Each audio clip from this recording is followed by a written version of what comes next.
was great. So just so you know, Grace, you're the first person I'm doing a second interview with.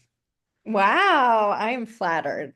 You should because so for the people listening, we did an interview before, but the last one was about real estate. This one's about mental health, which it's a much more serious topic, and it's a kind of like an epidemic going on right now. With depression and anxiety, there's a lot going on. So I'm really interested to hear your take on all of this. Grace, I know that you're a successful realtor. What did you do before real estate? So before I got my license, I worked in a real estate office. I was doing marketing for them. I was a personal assistant. I worked in interior design. I was a professional dancer. So I was Ooh. all over the place I love trying new things and I'm very creative. So everything I did was kind of in line with that. Interesting. I didn't know you were a professional dancer. What kind of dance? Yeah, so I just always danced. I was a dancer for 20 years and then I wound up backup dancing for different artists and stuff like that. So I did a lot of concerts and shows and it was fun. Really? That's interesting. Anyone famous that you dance for that we know? Oh my gosh. Um, I did a show with the DJs Cash Cash, Genuine. There were a few. I'm gonna have to like pull up receipts and show you because those are a good laugh too. Why is it a good laugh? Because I forget, totally forgot about that whole part of my life. I feel like it was so long ago. I mean, you It look just reminded me. you look pretty young. How long ago could it have been? It was a solid 10 years, and I just feel like I lived 9 lives since then. So, Wow, so you were dancing because I don't think I've ever seen any of your videos dancing. You don't really post them online, do you? wow, that's why I feel like it's been such a long time. It's been like 10 years.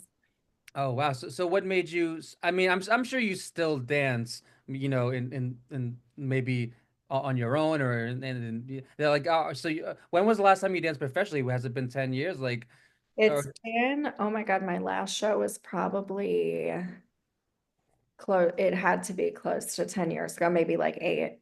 so what made you stop?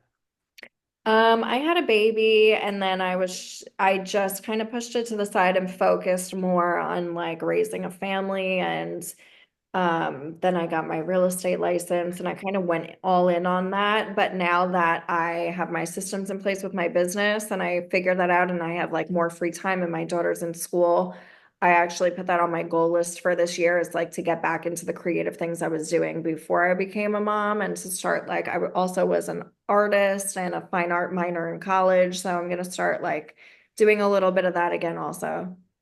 Yeah, it must be hard to juggle everything. You said you have one daughter Yep. and then I know you're a realtor. So do you have any other jobs besides real estate or are you just all in on real estate?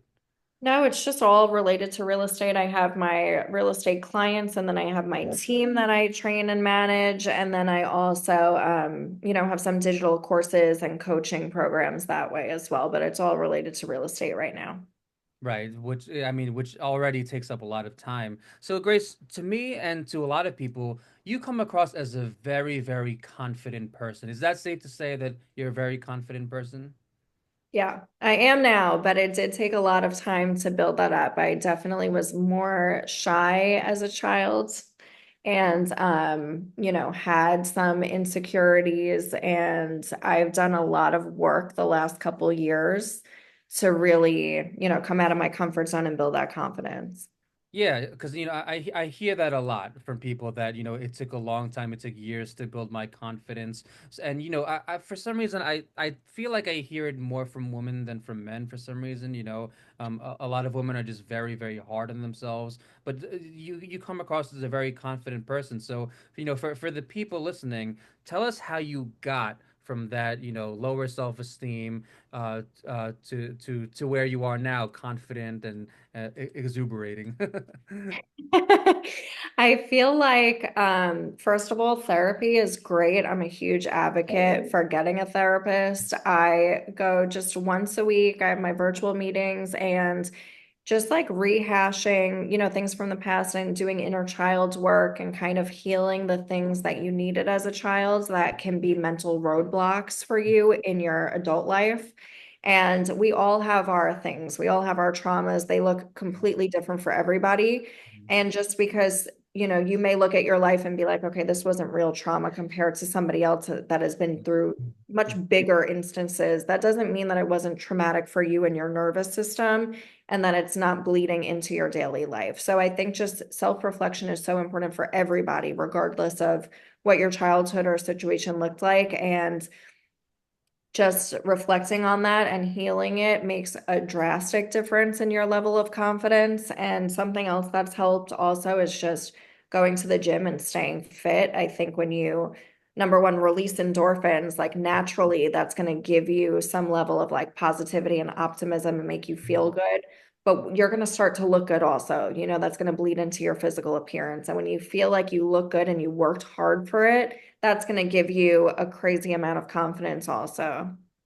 Yeah, a huge part of confidence is simply doing what you said you were going to do and doing what you planned on doing. So when you go to the gym, not only do you look better and release endorphins and dopamine, but on top of that, you accomplished the goal that you set and you did what you said you were going to do. Basically, you kept the promise to yourself, and that alone I found helps with confidence and self-esteem, just keeping the promises you make to yourself. So you did mention childhood. Did you have a good childhood overall?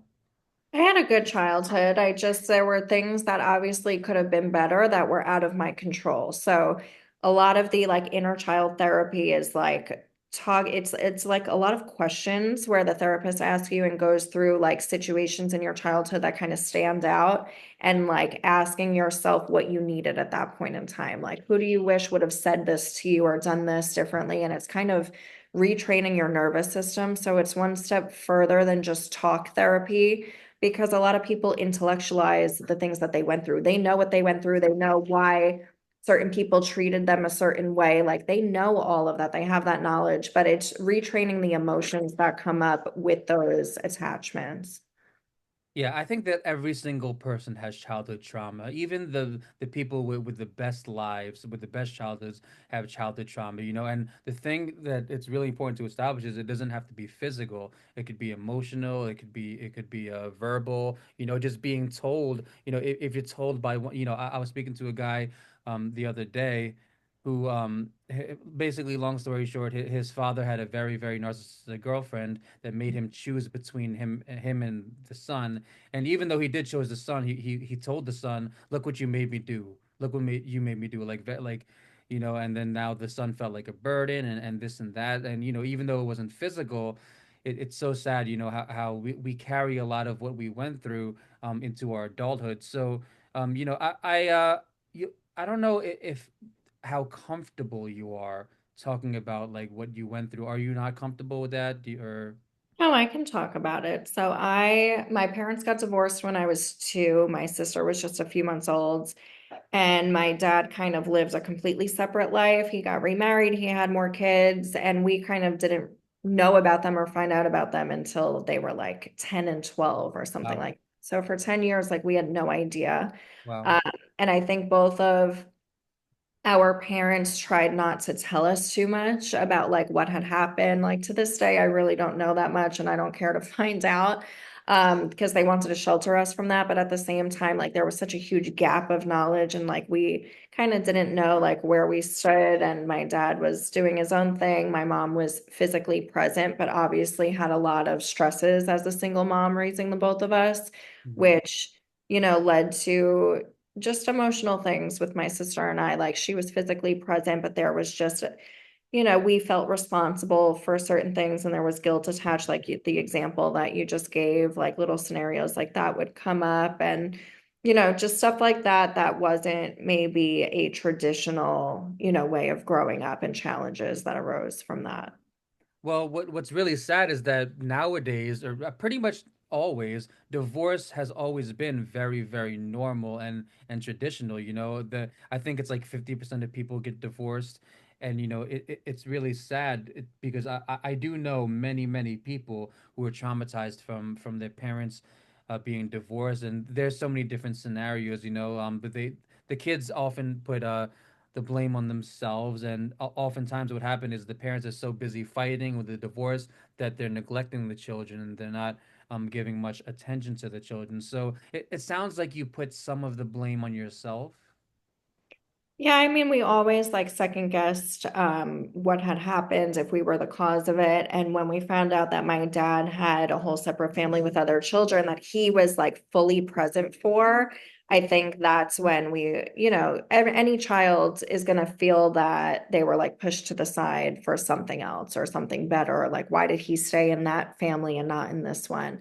And there's like a level of blame and guilt and, all these feelings that really you're not responsible for as a child in that situation. And like growing up, you realize relationships just don't work out. People make choices. Like there's so many different factors that go into decisions like that. And you can't go back and change the past. Like all you can do is reset those relationships and vocalize how you feel and kind of try to mend those relationships if you want to in the future as an adult when you have that level of understanding. But people have their reasons for things. And something I tell myself all the time that I feel like it really shifted everything for me is like, this is your parents' first time living too. Like they don't know what they're doing. None of us know what we're doing. There's no rule book. There's no, like, nobody has done this before. And if you realize that way, like, yeah, they're a few years older than us, but this is also their first time living life and going through this, you give them so much more grace because you're like, okay, they're doing the best that they can with the knowledge that they have. So it sounds like you have reached more of a forgiving state to your father as opposed to resentment. Yeah, I mean, just because, my mother and him had a rocky relationship and an even rockier ending, it really had nothing to do with us. And there's definitely things that he could have done differently, but I'm just at a stage where I'm like, I'm not going to hold it against anybody. And you learn where you stand in certain relationships with people, and sometimes you can't change that perspective of who you are to them, or if they don't feel guilt or like they could have done something differently, why are you going to hold on to those feelings for them? So it's just a level of acceptance, I think. Yeah, because that's really all we can do. But when you were younger, though, did you have some resentment towards your father when you were younger? Yeah, there was definitely a period of time I didn't speak to him for a few years when I found out he had other kids. And I was, there were a lot of mixed emotions with that. But eventually I got to the stage where it was like, I have two choices. I can either hold that against him, never speak to him again, but who is that going to benefit? Like we don't live forever. God forbid something happens. I don't want to live with that regret. Or I can forgive him, for him, but also for myself, just to move forward and have peace with that. Right, because resentment will eat people up. I mean, the last thing you want to do is just go to sleep angry every night. So you chose the right decision by forgiving him, which can take time, and it could take years. It takes a lot of maybe some pride swallowing a little bit, but I think that you had absolutely every right to have resentment towards him, and I think that you had to go through that phase of resentment because it's important to process emotions and important to go through that phase. So even though resentment, isn't doesn't feel the best, I believe that you had to go through that phase for years of resentment to get to where you are today mentally and emotionally.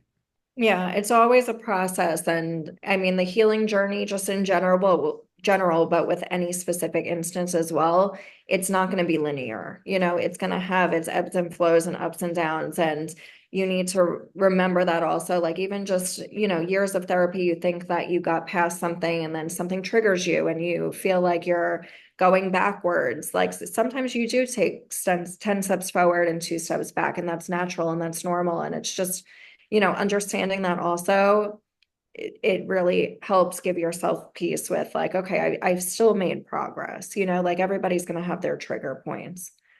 Yep, and then they carry over into adulthood when we're older. So how old were you when you found out about the other family?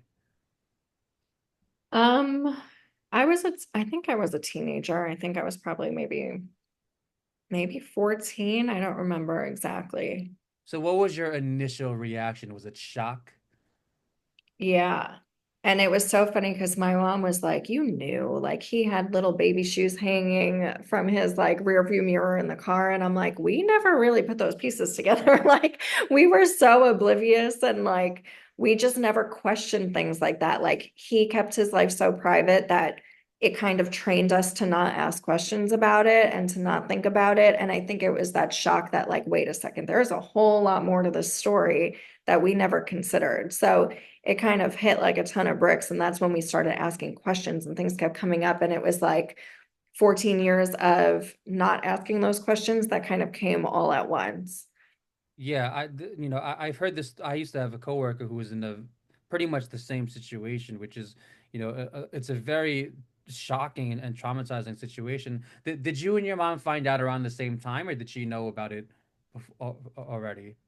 No, I think she knew and we just never spoke about it. It's not something you just naturally bring up in conversation. Uh, And like we just didn't, we never really spoke about the other parent with the other parent. Like it was just, I've never even seen them in a room together my whole life, except uh, like a college graduation was like the only time. So it was a very weird dynamic growing up where it was just like mom's over here, dad's over here, and that's how the families were kept and everything. There was never any crossover between them. And I think even now going through my own divorce, that was the one thing that my husband and I said was like, we're going to do this. Not that there's a proper way of getting divorced, but we're just really going to keep our daughter the sole focus and make sure that it's normal that like occasionally we can have dinners together, we can go do things together, we can spend her birthday together and certain holidays. Like there has to be boundaries obviously, but the one thing that we really wanted to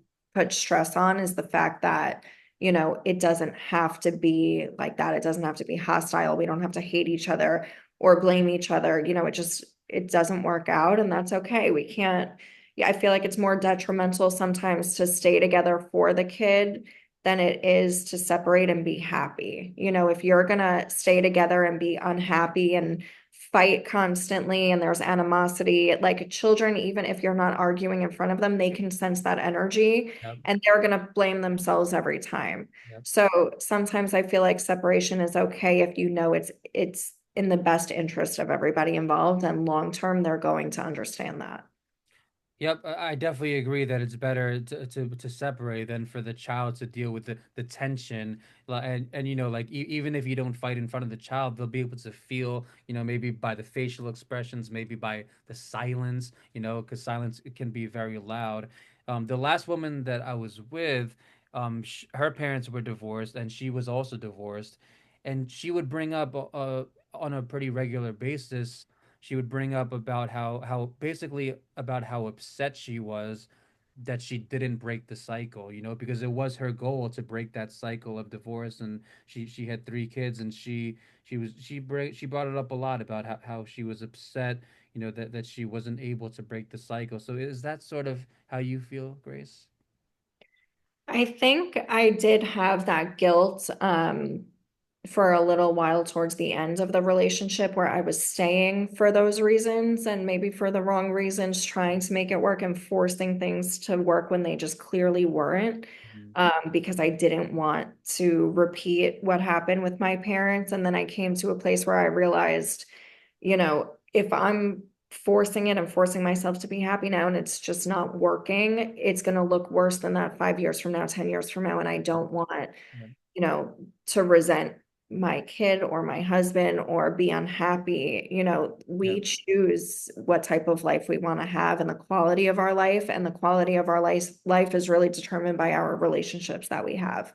I didn't want to set, not a bad example. There was nothing wrong in the marriage, but it just wasn't what I wanted her to end up in when she grows up and gets married. So I feel like I did break certain cycles, even though it repeated history, if that makes sense. Just looks a little bit different. yeah, because I mean, first of all, at least he didn't have a secret second family, right? And on top of that, like even though it was divorce, it wasn't the same exact situation. It sounded like this divorce was maybe a lot more like civil, and you know that you put your daughter first, and he you know he sounds like a great father to me.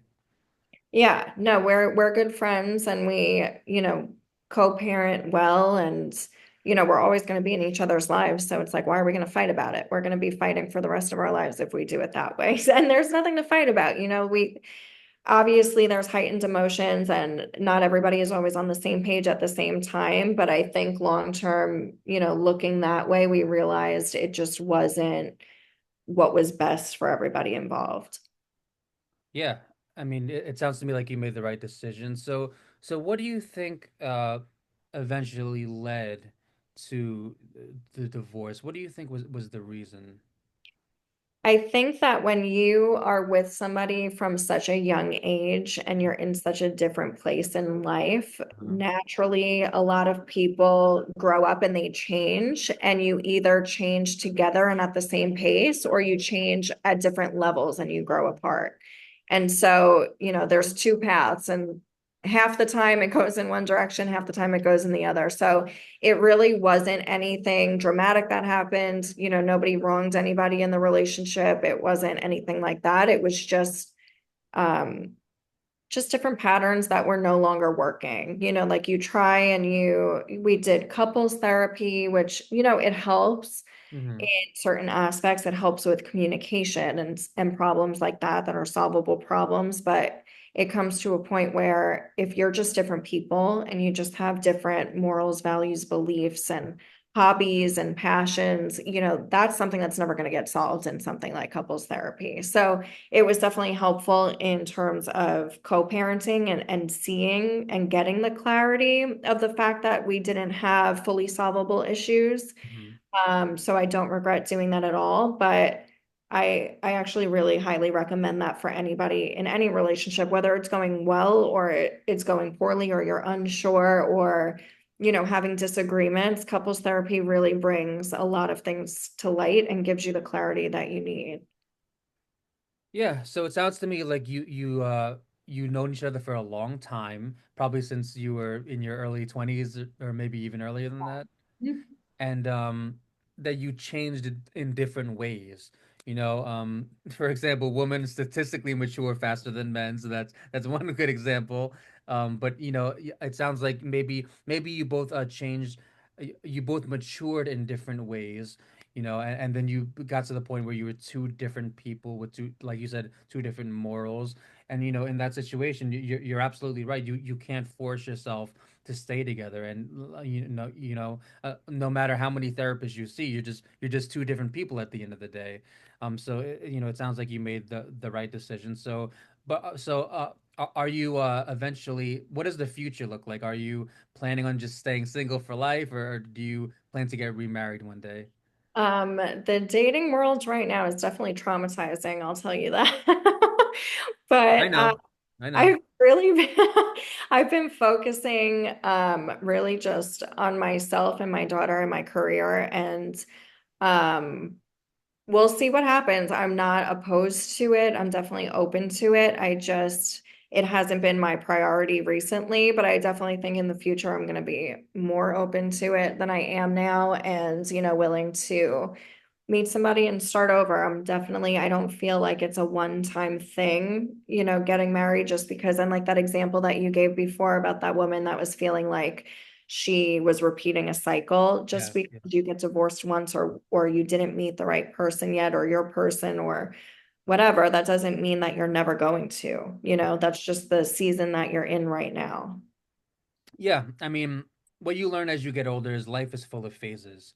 And we go through many, many phases, whether it's us changing or whether it's the world changing or whether Mhm. it's the people that we're with changing. We go through many, many phases. I didn't know that I wanted to be a realtor until I was 34 years old, which is how old I am now. So it's safe to say that life is very, very full of phases that are very unpredictable. Have you been on dates since the breakup? A handful, a very small amount. Hey, at least you got free meals, right? I, I got a couple free drinks, got a few free dinners. It's fine. It's definitely it's weird. It's weird, especially like never dating like since I haven't been single since I was like 20. So I don't know how to do it. No, no, I understand because I've been in the dating world myself, and I haven't dipped my toe in it in a long time because I'm sure that we've had similar experiences, you know. But to go from someone that you know like the back of your hand for years to going on dates to guys that you don't know anything about, like that's a very, very different experience because so how did you meet the guys? Did you meet them online? Who? I The went on a date dates. with.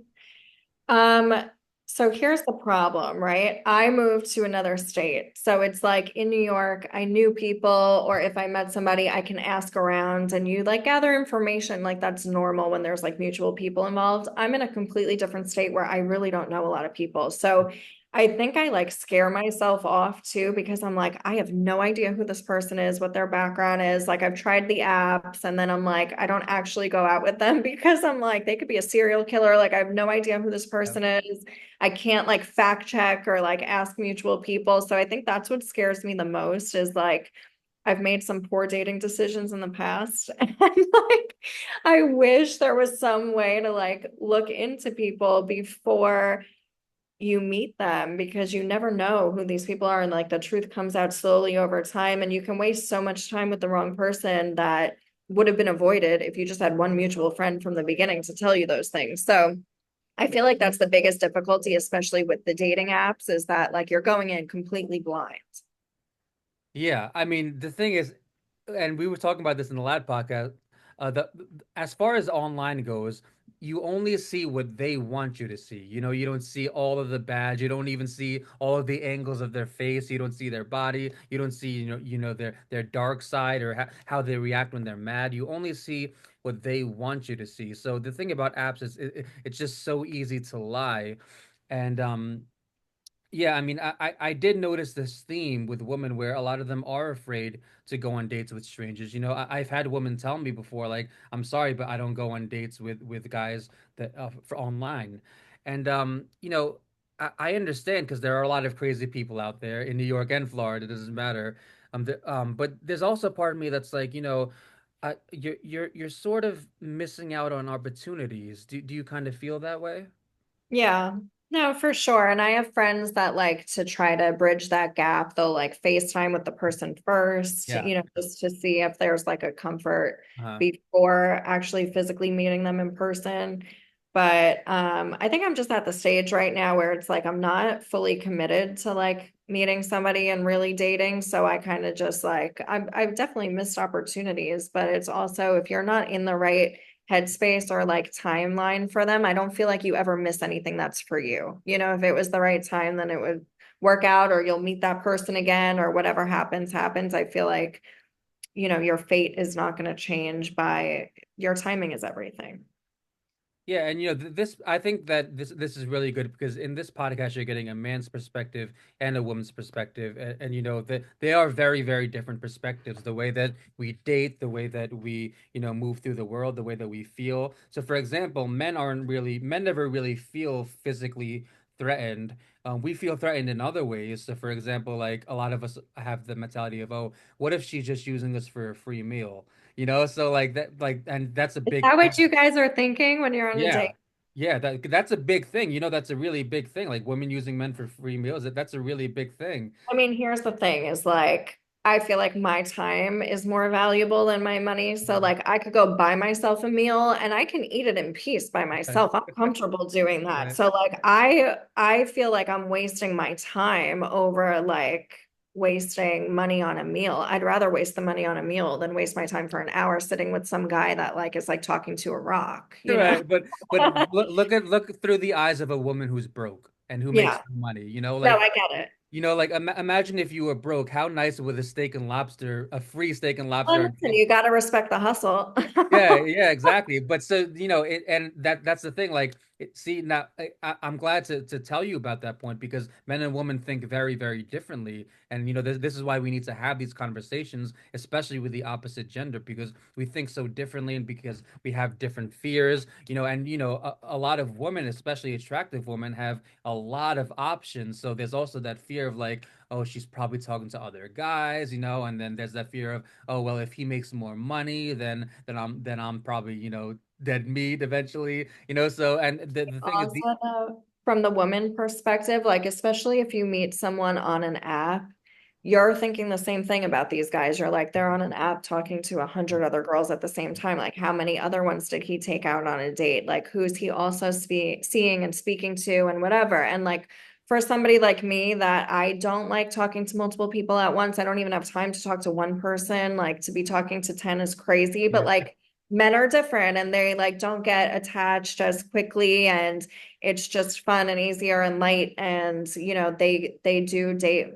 Not that women don't also date multiple people at a time, but like especially when you're on an app and there's just already so many options on social media to begin with, and then on these apps there's like even more because that's the specific reason why you're on there.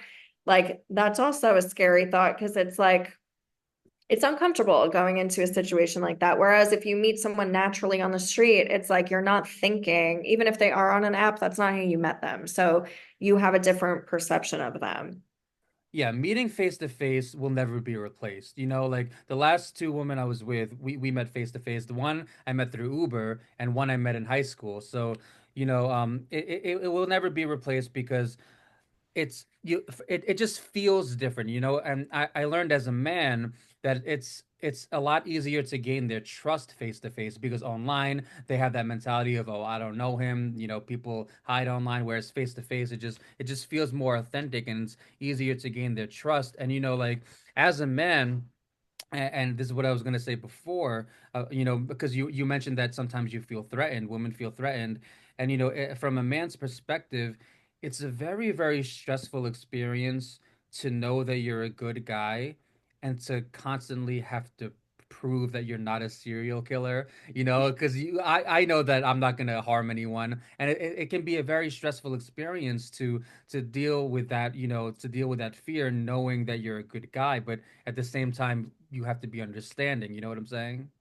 I mean, but also from a woman perspective, like if you're attractive and in shape and whatever, like you just look easy. So it's like, we fight the same battles in different ways where it's like you have to prove that you're not just superficial because you care about your appearance. Like people are so complicated, but I feel like we try to put people in boxes immediately from like, and we judge books by their cover because it's so easy to, because we're judging people based on photos of them. So how could you not do that? There is no substance attached yet.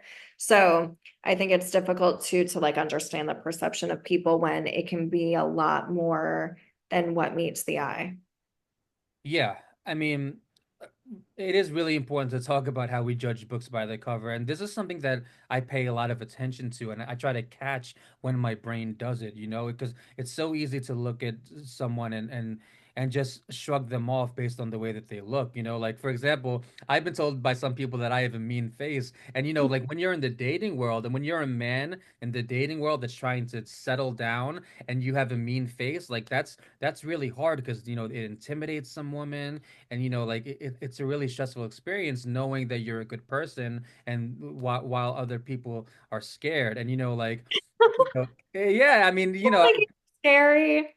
what I don't think you look scary. I think it's also because like like you hear me speak and you see me smile, but if you saw me like sitting at a restaurant like this, like maybe you would have a different perspective on me, so I mean, listen, I get told I have resting bitch face all the time. And honestly, I've gotten to the point where I enjoy that people think I look like a bitch because, like, if you're that easily intimidated, I don't really want to talk to you anyway. do you consider yourself a bitch?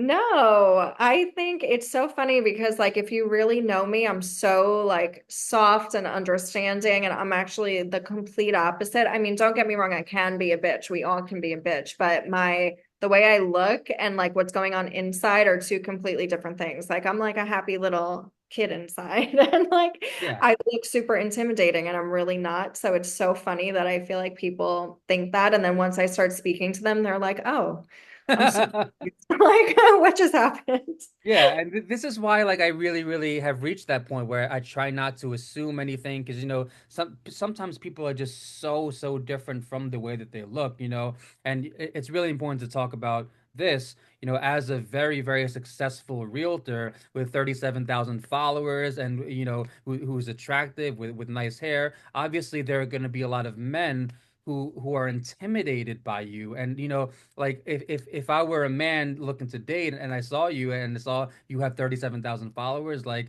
a lot of men are like, oh, maybe I don't want to deal with that. Maybe, like, and you make more money than most men. So a lot of men are just intimidated by you, I would imagine. And I think that's a big challenge too, because like you talk to a guy and they're like, oh my God, you must be talking to so many people and getting hit on all the time and whatever. But I feel like women that come off that way online, they actually get hit on a lot less because there's so many men that kind of take themselves out and are like, oh, she's never going to talk to me, or she's too busy or too successful or whatever. And like they let their ego kind of talk themselves out of even approaching a situation like that. Mhm. So we actually get hit on less, even though you would assume more. And the only people that really do it a lot of the time are the ones that are really delusional. So it's like a catch 22. It's either like these crazy guys that like I've seen some shit and like they just shoot their shot because there's like no rocks up here.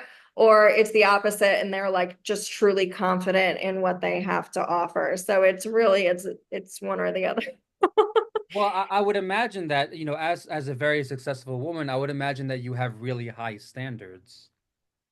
I mean, it's hard not to because if you can provide all of these things and give it to yourself, what's the point of bringing somebody into your life if they're not going to add to that or make it easier or give any positive attributions? Like if I can support myself financially, if Uh-huh. I can keep peace in, my house and in my mind, if you're Uh-huh. not adding to that and if you're going to cause chaos or discomfort, like that's just not going to work.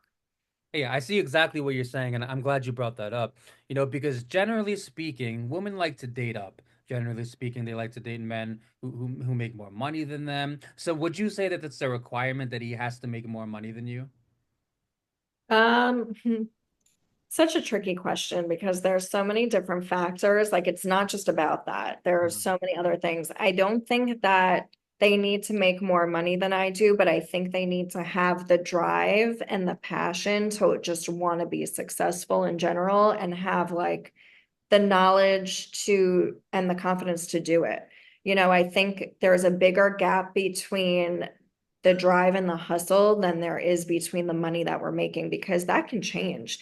I can make 300,000 this year and I can make $2 next year. Like we're in a sales business where like success may not last forever. And if you're not putting the effort in and you don't have the drive and the passion and love what you do, you're not going to have consistent success. So I feel like that's more important as long as you're on the same page with what you want your life to look like and what your goals are, then that's okay. Yeah, so it sounds to me like you care more about ambition and potential rather than actual salary, which is a great perspective, you know. And obviously you're paying all your own bills and all that. Women are making more money now than ever before, and like I said, women generally like to date up. So, I don't know if you know this, but that's like a big reason why dating isn't working because women are making more, but they like to date up, and now they're making almost as much as men. So, that's like a big thing. And with most men, the vast majority of men are willing to date a broke woman, and like there's a lot of tension right now between men and women. I'm sure you've seen it on Instagram because Yeah. a lot of like a lot of like men saying, oh, woman, you need to have more realistic expectations, and like what women saying that, oh, men, you need to do better, and there's tension for so many different reasons. So how do you feel about this whole tension between men and women? I'm really glad you brought this up because this is a ginormous issue right now. And Ugh, it's so tricky because when men were the sole provider, the woman's role was to stay in the house, raise babies, cook the food. They were the homemakers. Yeah. So now it's so difficult to raise children when there's two working parents. Um, and thank God for things like social media, where like a lot of women or men in general are like making sales online and they can do both and they can be fully present. But vast majority of people don't have a structure like that, where they have to be physically at a 9 to 5. So the issue runs into like, who's at home? Like the man could be at home, but men are generally, and I'm going to get killed for saying this, they're messier. Like, Yep. so I know a lot of men that just don't see a mess. They don't clean it because they don't see it there. Like women, like it's in our blood. Yep. Like a Yep. lot of the time, like we're just naturally better at certain things around the house. Yep. Um, and it's just so difficult because you're always going to have that push and pull between like who's going to take on these tasks. And right now, even if you don't have children, the relationships are supposed to be like 50-50 financially. Like you're buying a house together, you're both working, you're making similar salaries. You're both going to contribute to that. So Uh, you both should be contributing at home to the task at home, to the laundry, to the things that have to get done when you're not at work. And the issue is that women are getting super frustrated because they're bringing more to the table financially, but the men are not picking up the slack yep. around the house and with the lifestyle that they're living. Like they're kind of just, they clock out and they go home and want to sit on the couch. Like who's doing everything else?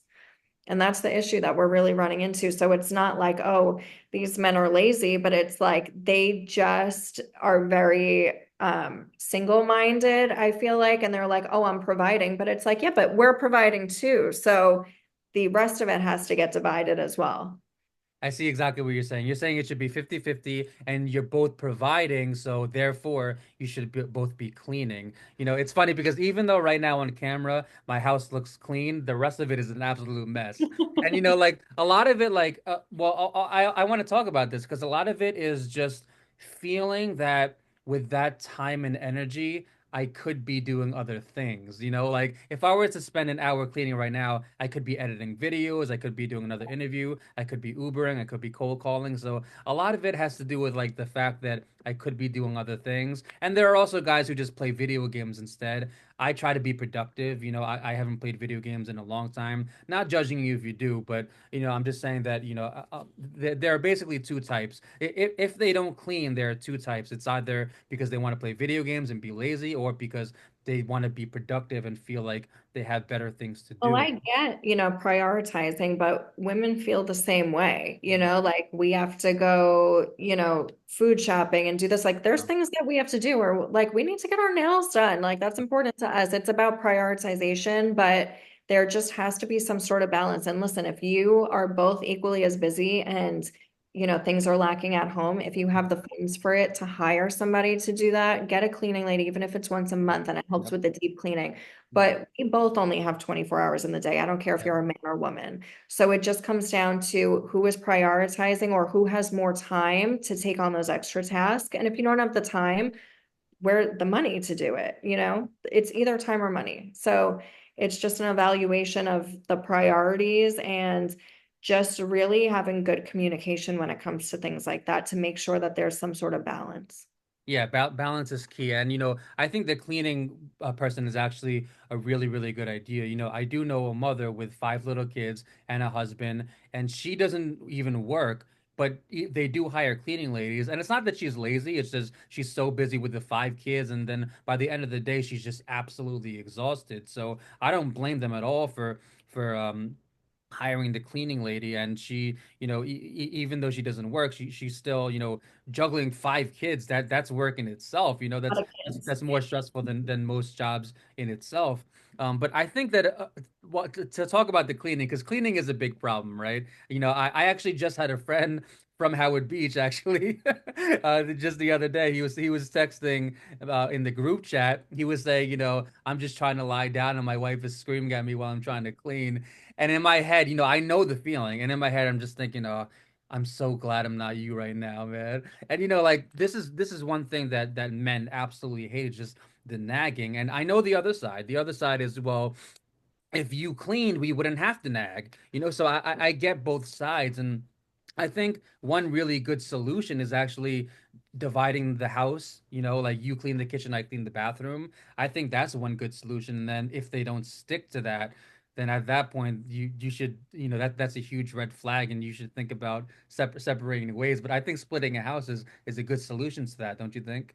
Or even like creating a chart. And then like this is super hard for me to even wrap my head around because I feel like I'm very type B, like I'm creative, I'm kind of like all over the place. Like Uh, I'm not good with structure calendars. Like I try to be and I force myself to be, but it makes so much sense because if you have something like that where it's like, okay, on Fridays, before we go be social and do what we got to do and go separate ways or go out together, we both need to get certain tasks done in the house so that we wake up on Saturday and we can have a nice weekend and we don't have to worry about all the little shit and we don't have to start, power cleaning. Like if you have a designated day and time for these things and clear roles of what the other person is going to do, and there's like, it's like a child's, there's like a reward at the end of it. Like, yeah. okay, now we could go out for drinks. Now we could go out to that nice dinner we were going to do. Or like you take Friday to like spend at home and clean and relax. And then you go out on Saturday. Like there has to be some sort of structure. And again, it comes down to the communication of it and the setting the standards and just being on the same page, because then it takes the stress and the load off where there's no overwhelm. There's a clear picture of what both of us have to do. And you're right. If one person always has to pick up the slack for the other one, it's like there's just a different level of values and prioritization. Like just because it's not important to you, if you see that it's important to the person that you're living with and you're not respecting that, like now it comes down to a respect issue. But I definitely think having a clear cut plan and communication of what has to get done will solve half of those problems for people. Yeah, I think that dividing responsibilities and just doing it in an organized way rather than just trying to wing it. Like a lot of relationships and marriages, they just try to wing it. And, I think it's really important to divide responsibilities because I do know women who don't work and I also know men who don't work. So I think it's important to divide their responsibilities. Now, as a successful realtor, I'm going to assume, and maybe I'm wrong, but I'm going to assume that you don't expect the man to pay all the bills. I have never expected a man to pay all the bills, mostly because I maybe it's because also I grew up with raised by a single mom, so I never had that male provider, and it probably made me a little more hyper independent than I need to be. It sounds nice, but I'm not I'm not going to set that expectation on somebody else. I mean, I'm also living in the house. I'm also, driving my own car. So I've never really had that expectation. But there are a lot of women who have that expectation. I don't know. I feel like it's shifting more now. I feel like more women are like, okay, I'll contribute, I'll do something, especially if I mean, I get it. Once you have kids, it's like somebody has to stay home and take care of them if that's the plan that you have and financially you can make it work. Like things are going to change and they're going to adjust. And like we were saying with seasons, like people's lives change, circumstances change, finances change, and that can look different. And just because one thing is working, if you have to shift, that doesn't mean a different structure can't work also. But I do feel like women are contributing a lot more than they used to. And, things are more expensive now, inflation and house prices. And a lot of people can't afford for just the man to be the sole provider, especially if you want nicer things in a bigger house. There Mhm. has to be another contribution a lot of the time. Yeah, I mean, it's interesting, Grace, because there's a very, very large percentage of men that would absolutely love to pay all the bills and to provide and to buy the shoes and to buy the food and just to pay all the bills. But the problem is that the vast majority of men can't afford that. There's a very, very small percentage of men that can afford to pay all the bills. And I would love to be that guy. Like I would love to be that multimillionaire who can just let the wife relax and do whatever she wants and go shopping. I would love to be that guy, but the problem is that, I'm not rich enough to be that guy. I love that though, because I always wonder the man's perspective. Like, would you be like, why is she sitting at home while I'm doing all the work and bringing in all the money? Or would it like make you happy to provide for the woman? Like, what's the male perspective on that? Well, first of all, I want to establish that every man is different, right? So that's important to establish. I think that we have a tendency to group men and to group women. But if I had $100 million, I would not expect her to work. I would not expect any woman to work if I had $100 million. Like I would expect her to just do what she wanted. I would expect respect, of course, but I would pay all of the bills. But Um, what's the reasoning behind that? well, because it's I would say that that would be so unfair of me. If I had 100 mil, like I feel like I would feel like I'm much more lucky than her. Whether it was work or whether it was daddy's money, it doesn't matter. Like I would still feel, a sense of luck.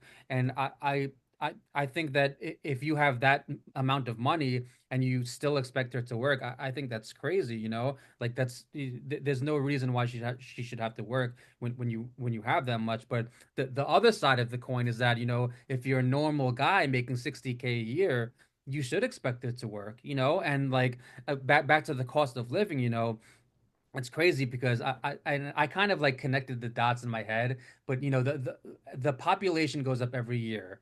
And when the population goes up, the cost of living goes up.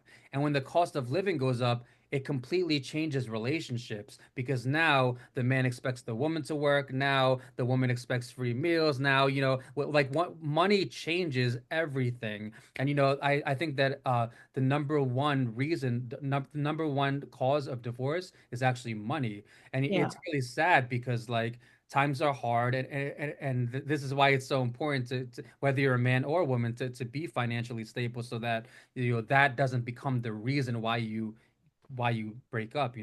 Yeah, and I think it's really difficult when one person in the relationship is working commission based because they could be like, "Oh, you made $500,000," but it's like, "Yeah, but one month I can make 100, the next month I make $400." Like there's a drastic variation in what the salaries could be and what the commissions are in, the market. Like there's so many different aspects that go into that. Whereas, okay, he's making 80,000 a year, but it's consistent. And also you're at a company where they're contributing to the 401k. There's deductions for healthcare. Yeah. They're providing in other ways. So a lot of the time there's a discrepancy between agents or commission-based jobs where it's like you have so much more cash, but there's less in the long-term investments where like the man is or whoever is working at a job where he's getting a paycheck and there's deductions coming out. So their 401k could look like 10 times yours Yep. because you're not contributing as much because also your company isn't matching that.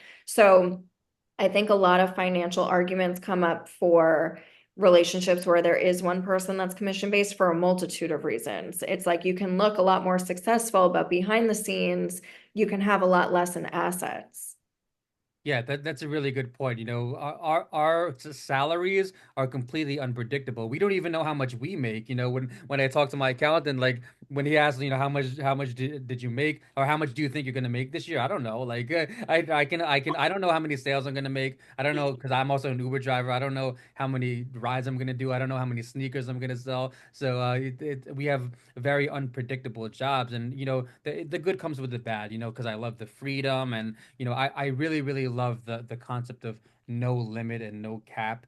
But and it's really hard to talk about mental health without talking about money because money plays a very, very large role in mental health. When you're broke, you're not mentally healthy. When you're broke, when you can't pay the bills, living check to check, you're not mentally healthy. And like it's a really big pet peeve of mine when people, especially celebrities, say something like money doesn't bring happiness. That's a big pet peeve of mine because it's like, all right, if that's really true, give it away. You know what I'm I saying? don't think, yeah, no, I totally get what you're saying, and it's such a good point. I don't think money brings happiness, but I think as long as you have a certain amount of money where you can live comfortably, Mhm. that's going to bring you more happiness. Like it's not, once you have 200 million or $2 billion, like that's not going to make a difference at that point because you're able to live comfortably. You're able to have choices of where you want to live, where you want your kids to go to school, and the opportunities are there. So once you're making enough to just have those choices and opportunity,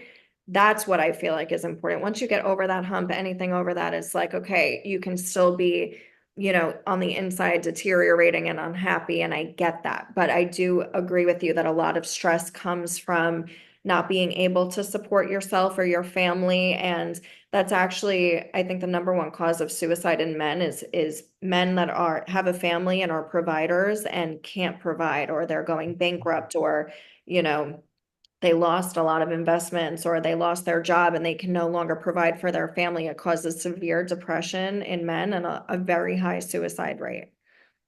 Yeah, I don't have any kids, but if I did have kids and a wife and I wasn't making much money, I would definitely be extremely upset about that, because it's a really, really crappy feeling. I mean, the man is still, for the most part, expected to be the provider, and that must be such a crappy feeling knowing that you can't, knowing that you can't bring your kids to Disney World, knowing that you can't, that you have to feed them peanut butter and jelly every day. Like that must be a really, really sad feeling for a man. I actually heard that and I'm sure that's one of the top feelings of suicide rates. I actually heard that the top reason is people trying to join a group, or people trying to uh, be accepted, and basically being rejected, whether it's by women, whether it's by society, whether it's by friends. I heard that the number one reason is actually rejection, and we should talk about this because we live in a world where men are just constantly getting rejected by women, right? Every single day, constantly being rejected left and right. And again, there are two sides of the coin, because on one side, the men, you need to learn how to accept rejection, and you need to take that energy and work out and exercise, and you need to you need to just kind of I don't want to be blunt, but kind of like man up about it, and you got to learn how to take it on the chin when it happens. And then the other side of the coin is a lot of women can be very nasty when they reject the guy, and a lot of women have just very, very unrealistic expectations. So how do you feel about this whole situation? I've never thought about that, Mhm. honestly. I mean, I think we all face rejection. I don't think it's just men. I think Uh-huh. women face rejection every day. I have Yeah. so many successful and like good looking friends. They're all single, and it's not by choice. It's because, you meet a guy and you think he's great, and it turns out he's completely emotionally unavailable, or, doesn't want to settle down, or kids, or there's so many different circumstances, but women face a lot of rejection as well. It looks different than, I guess, the way that a man gets rejected, but it doesn't mean that we don't face it either. And I think resiliency is just something that we all should work on. And it draws back to therapy. If that's an issue that you feel like you're having and you're not able to bounce back as quickly from facing rejection, that's something you need to work out internally. I don't think it's like a man versus female thing. I think we all face that in different ways. Yeah, that's a really good point, because a lot of the times, what I notice about society and on YouTube and Instagram and TikTok is that, the men being rejected, and not just men being rejected, but male loneliness right now is being talked about way more than female loneliness. I noticed that. Did you notice that? No, but Yeah, I'm glad you pointed it out because this is the first I'm hearing about it. yeah, so I see it online, and it's not even me clicking around, and maybe they feed me the algorithm because I'm a man, but I see like a lot of like male loneliness is at a rise, and male loneliness, and I even see it on my Facebook. And it's really important to talk about how females get lonely too. And I think the reason why we talk more about male loneliness, I think one big reason why is because women generally have more options than men. Like there are some men with basically like little to no options as far as whether it's dating, whether it's just sex. Like there are so many men with just little to no options, whereas women, they can walk outside and get laid whenever they want.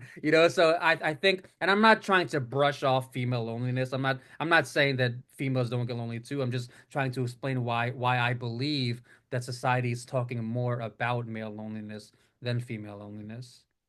No, it's so interesting. I think one part that goes into this is the fact that like women were always known for being more emotional and being more outspoken with their feelings and emotions. So I think men are just starting to shift now to like being okay with openly speaking about it. Like a man voluntarily going to therapy is like kind of unheard of. Like you have women that that do that and are okay saying that out loud. And then you have men that like men were supposed to be strong and not show any emotions and not cry in public. And like you always have to put on that brave face as a man, where there were so many like repressed emotions over time that now I feel like they're just getting more comfortable, like just openly sharing things like this, where it's like, we're people. Like we don't have to be stoic all the time. We're not robots, you know?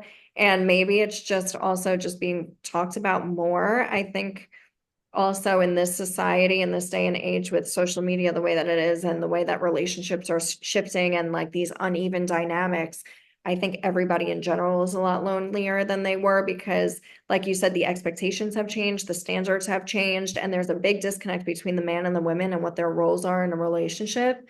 And women are more self-sufficient right now, that they don't need to be dependent on a man. And a man is kind of sitting there like, well, if a woman is not dependent on me, like, what do I do? Like, where do I go? Like, where does that leave me? And so I feel like a lot of men are now trying to figure out how to shift the structure of like, okay, if I'm not a sole provider, like, what else am I? Like, what else can I provide? And like, women are looking for more of the emotional connection that men aren't used to giving because they didn't have to give as much when they were just fully financially providing and a woman was okay with that. Like now women are looking for more well-rounded men and a lot of men I feel like just don't know how to do that. Grace, I have a lot to say about that. I know you're busy. How are we on time right now? I can give you another like 15. Okay, because you just gave a lot for me to respond to. So yeah, let's look at like back in the day, okay? I'm 34 years old, but both of my grandmas worked. One was a teacher, one was a nurse. One is still alive at 92.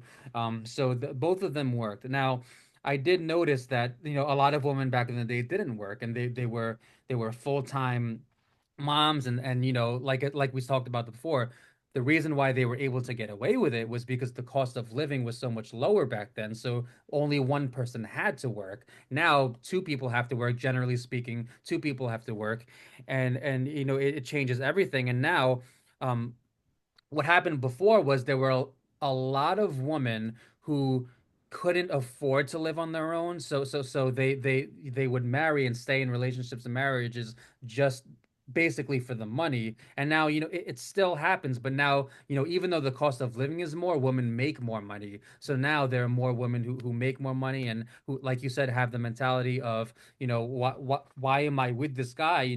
I make more than him or as much as him. I don't need him anymore. So, and you talked about how we're trying to adjust, both men and women are trying to adjust to inflation and to this new world that we live in. And it's sad because we're all on different pages. Everyone's on a different page, like so for example, like let's use the dinner as example. Do you think who should pay for the first meal? See, as much as I'm for equality and everything like that, the man should definitely pay, especially on the first date or pretty much all of them. All the dates for how long? All the dates? Ever. I mean, like a woman can pay here and there, you know, but I mean, think about it this way, okay? And this is gonna blow your mind for a Uh, second. uh, You know how much it costs a woman to go on a date? They're not paying for the date, but they have to get their nails done, their hair done, spray tans, eyelashes. Like you expect your woman to look good to go on a date with you. Do you know how expensive that is for us? Like, and how much time we have to put into that? So we lose the time and the money on ourselves to look good for you because that's what you expect. But then you're not expected to pay for the meal. So this is a really important topic because I've heard so many different perspectives on this. One perspective is whoever asks the person out, because sometimes the woman asks the man out, right? So all right, so let's use that example. If the woman asks the man out, should he still pay for the date? I'm never asking a man out ever. I think that's crazy. I I would open the door to conversation, but like you should also take the initiative to ask me out.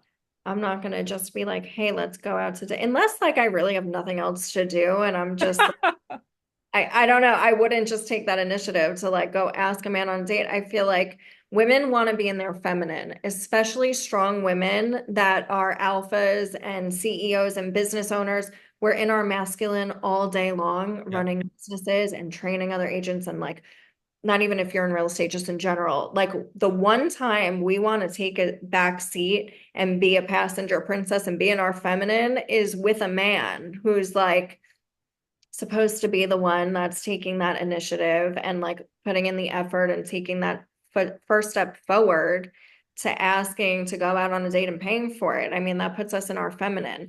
And the other issue, and the reason why there's such an off dynamic in relationships right now is because the woman has to feel safe and secure in order to be in their feminine. And if they don't, they're stuck in their masculine. So if you're leading with that, if that's the initial date, and like the woman has to ask and has to pay for it, they're automatically in their masculine. There's always going to be an off balance going forward. It's setting the tone for the rest of the relationship. So that's how I feel about that.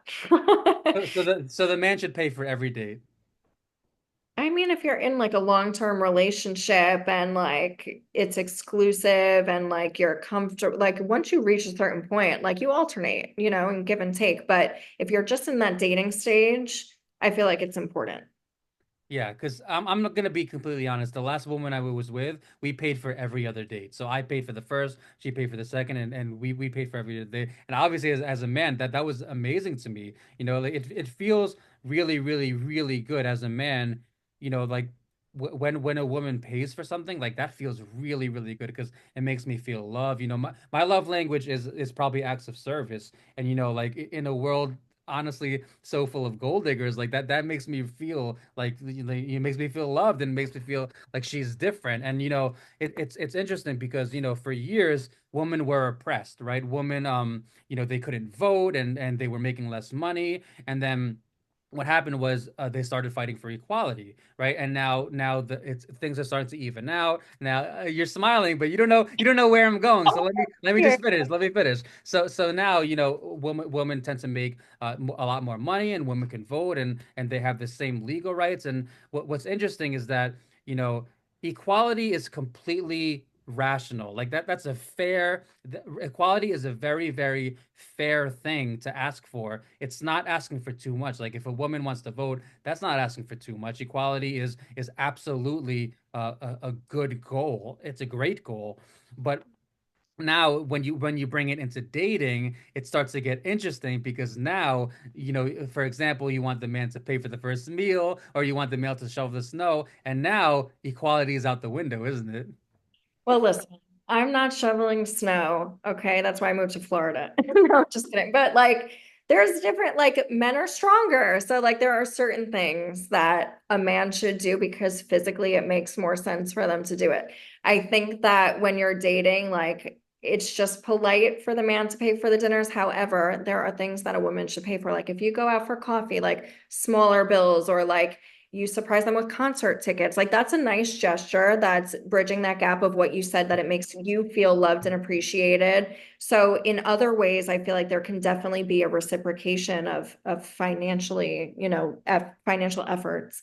But when it comes to dinners, I don't know. I feel some type of way about it. I don't try to reach for my wallet. I'm like, you got I don't even try. Just leave your wallet in the I car. left it at home. I don't even have it. I, I didn't bring it with me. Yeah, Sorry. well, in the first date, I think that, if the man goes on a date with a woman and expects her to pay half, don't even go on the date as a man, like, because Oh my God, I would just get up and leave. Like, that's funny that you think I'm gonna split this first date with you. That is crazy. yeah, I've never let a woman pay for the first date before, but I have let them pay for the second date. And I would say that when you do, whenever it is, when you do get back into the dating world, understand that there are a lot of men who might expect you to pay for the second date, or who might even expect you to split the bill for the first date, or who might even there are also a lot of men who if they pay for their first date, they expect something after. I mean, here's the thing. You can say no. Right. You can say no to splitting a bill. That will be the last time you see me. You can say no to like Right. expecting to get laid after the dinner. Right. Like, if I'm not into that, I'm not doing it. I'm not going to feel obligated because you paid for this meal. Especially if you asked me out to go out for a meal and then I eat it and then you're like, okay, we're going back to my place. It's like, it's really forward of you. It depends. I mean, there shouldn't be any expectations going into a date. You see what happens. You don't know how it's going to play out. So for you to set expectations on how it ends, I feel like is so far stretched because nothing has happened before that yet. So how can you even set an expectation? Yeah, and especially, the dates that are really, really expensive, because I heard that Miami in particular, I don't know which part of Florida you live in, but I heard that Miami in particular is just full of like, like gold diggers and like guys who are just using women. And, like one, the thing about the dating world right now, it's everybody using each other, whether it's the men trying to use women for sex or whether it's the women trying to use men for money and attention. I've seen both a lot. I've experienced both a lot. So, it's just everybody using each other. So, what do you think is like the solution to all this madness? I mean, the only way to solve it is really, you can't change who people are. You can't change what their intentions are. So the only solution is really like putting yourself into those situations, realizing what it is and taking it at face value and choosing to accept it or walk away from it. And if it's not in line with what your values and morals and intentions are, and it's something completely different, that's okay. And you take it as a loss and you move on and you try it with somebody else. If you feel uncomfortable or if you feel like you're on completely different pages or there's expectations you're uncomfortable with, that's clearly not your person. You just keep it moving.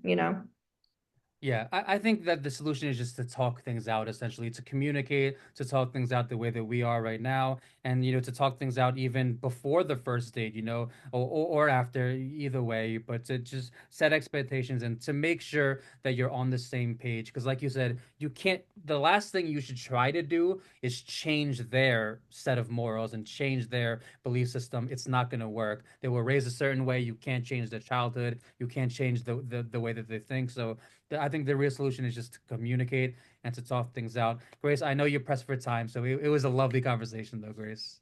No, this was so great. I think we touched on a lot of subjects here, but thank you for having me. And I had a lot of fun with this one. Yeah, me too. So next year we'll have a part three about something Okay, else. great. Looking Have, forward to it. have a good one, Grace. Take care. Thanks. Bye.